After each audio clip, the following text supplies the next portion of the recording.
Menyayat hati, ya bikin nangis. Wow.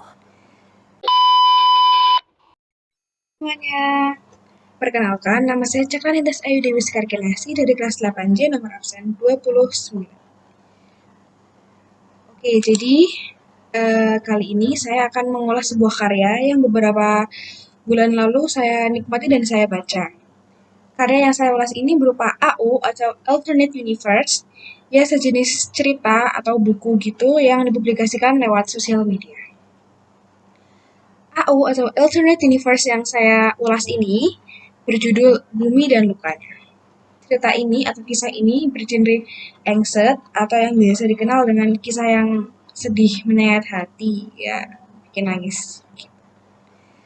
Dan AU ini ditulis sama Anne di Twitter dengan username Jpitch dan dipublikasikan pada tanggal 20 Juli 2020 sampai tanggal 22 Desember 2020. AU ini pakai face claim atau ya gambaran tokohnya gitu sama Hechan dari grup NCT. Sebelumnya nih ya, aku jelasnya AU itu kayak gimana. Jadi AU itu singkatan dari Alternate Universe, kayak sejenis cerita yang ada di dunia perandaian gitu. Misal nih kayak Geno NCT itu kan dari Korea ya, tapi dia diceritain dalam satu cerita itu jadi orang Jogja, jadi ketua OSIS ya, padahal kan dia nggak kayak gitu aslinya. Terus cerita ini dipublish lewat Twitter dan ya kayak berupa tweet banyak kumpulan tweet gitu ya. AU Bumi dan Lukanya ini ditulis sama KN yang emang udah terkenal banget di dunia per-AU-an itu. Dia tuh emang author yang emang terkenal karena kayak karyanya yang bagus, yang berhasil. Bahkan AU-nya ini tuh salah satu AU dia yang sukses karena ini menarik minat banyak orang banget. Atensi masyarakat itu dapat banget ke mereka dan sampai ini dibukuin. Jadi AU yang tadinya cuma di Twitter doang, cuma mungkin jadi eh apa ya, bahan gebutan dia doang gitu ya, itu beneran bisa jadi sebuah buku diterbitin dan di pasaran juga itu rame karena emang minatnya masyarakat gede gitu. Bumi dan Lukanya ini tuh menyajikan suatu kisah tentang seorang laki-laki yang bernama Bumi saat dia menghadapi begitu banyak cobaan hidup yang tidak mudah dan tidak ada habisnya. Sampai suatu saat dia bertemu seorang wanita baik, lemah, lembut, pengertian bernama Senjani yang mengubah kesedihannya menjadi kekuatan. Juga mengisahkan tentang cara Bumi bertahan hidup melawan sakit parah yang dideritanya bersama perempuan dan orang-orang yang tersayang. Kisah ini dimulai dari penderitaan Bumi semenjak ia kecil. Dia dapat KDRT di rumah, cacian, makian, hujatan, semuanya. Dia dituntut menjadi orang yang selalu sempurna di berbagai aspek. Padahal dia tuh bukan dewa ya. Bukan dewa yang bisa selalu berhasil di dalam semua bidang. Yang selalu bisa perfect.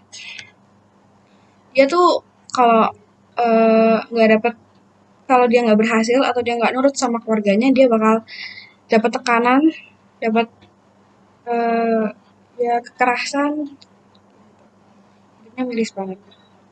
Sampai suatu hari dia ketemu seorang wanita ya tadi ya, namanya Senjani, yang terus-terusan bikin dia senyum, bikin dia sadar betapa indahnya dunia, bisa buat dia bersyukur tentang semua hal yang udah dia lakuin di dunia ini tuh, dan dia bisa jadi lebih menghargai diri sendiri dan bikin dia terus semangat gitu.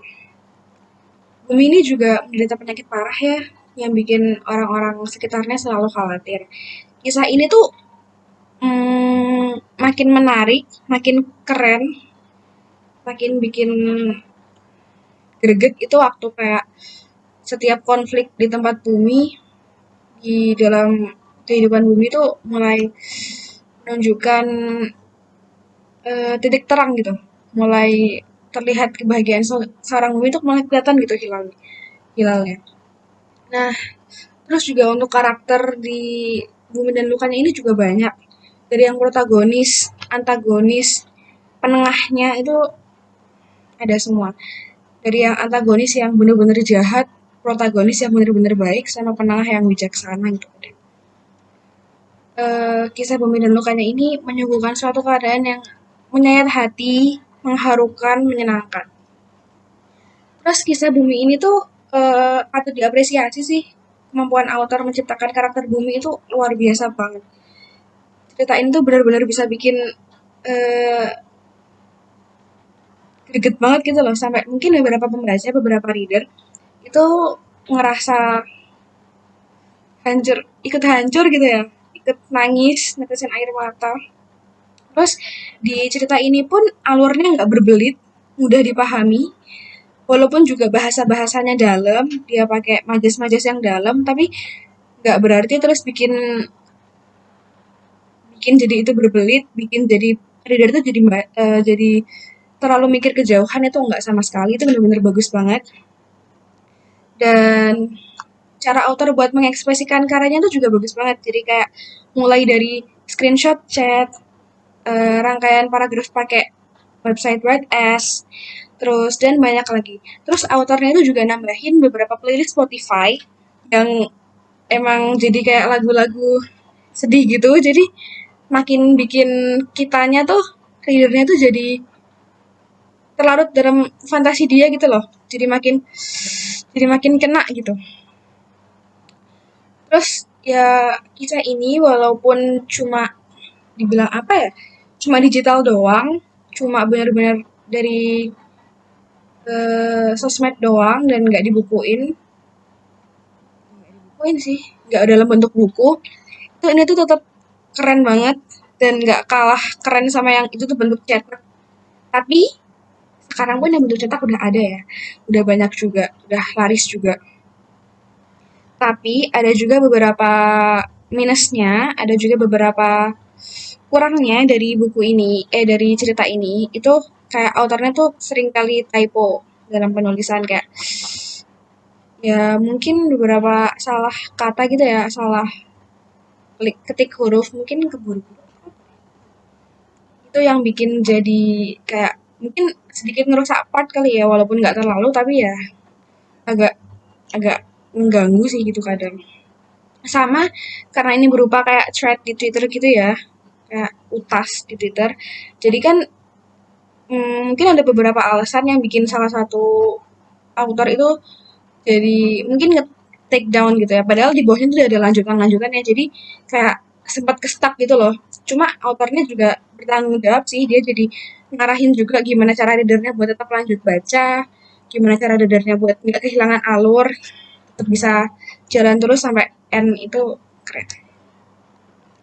Eh ini ceritanya mengharukan, menyayat hati, menyenangkan, menyentuh hati. Itu aku rasa kata-kata tersebut tuh bisa sih buat mendeskripsikan seluruh isi AU ini dari berbagai alur dan part yang bagus ini emang membuat karya ini tuh layak banget untuk dibaca, untuk ya untuk sekedar mengisi waktu luang atau untuk literasi biar kita jadi makin kreatif lagi, mungkin bisa lebih ngerti lagi. Kan semakin banyak membaca kita juga jadi lebih terbuka ya pikirannya, semakin memperdalam kreativitas gitu. Kisah ini tuh aku saranin banget kalian buat baca, baik yang versi digital di Twitter ataupun yang versi bukunya. Nah, itu aja sih ulasan dari aku terkait gimana bagus dan enggaknya, kritik dan sarannya semua itu pure 100% jadi pendapat aku. Bener-bener dari yang aku baca, yang aku rasain, dan ya bener-bener yang menurut aku aja gitu. Kalau misal ada kurang atau salahnya, em, minta maaf banget, karena ya ini bener-bener pendapat aku gitu ya. Oke, gitu aja. Makasih.